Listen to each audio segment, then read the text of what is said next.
राजू अपनी पत्नी के साथ अमेरिका में रहता था। उसकी बूढ़ी माँ सावित्री इंडिया में अकेली थी। एक दिन राजू ने माँ को फोन किया, माँ अगले महीने आकर तुम्हें लेने आ रहा हूँ, अब हम सब साथ रहेंगे। सावित्री की आंखों में खुशी के आंसू आ गए। बेटे के आने की खबर से वो मोहल्ले में सबको बताने लगी। राजू अकेला आया और बोला, माँ हमें जल्दी वापस जाना है, मकान बेचना पड़ेगा, जो भी जरूरी सामान है ले लो। मकान? माँ ने पूछा।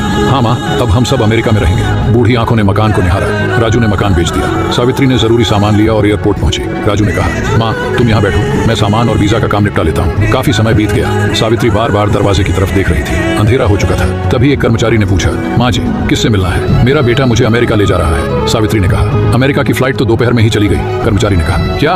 बूढ़ी माँ की आंखों से आंसू बह निकले। किसी तरह वापस घर पहुंची, जो अब बिक चुका था। रात में घर के बाहर चबूतरे पर ही सो गई। सुबह मकान मालिक ने एक कमरा रहने को दे दिया। पति की पेंशन से घर का खर्च चलने लगा। एक दिन मकान मालिक ने पूछा, माँ जी क्यों ना आप किसी रिश्तेदार के यहाँ चली जाए? हाँ चली तो जाऊँ, लेकिन कल को मेरा बेटा आया तो यहाँ फिर कौन उसका ख्याल रखेगा? दोस्तों जीवन में चाहे जैसी परिस्थिति आ जाए, लेकिन अपने माँ बाप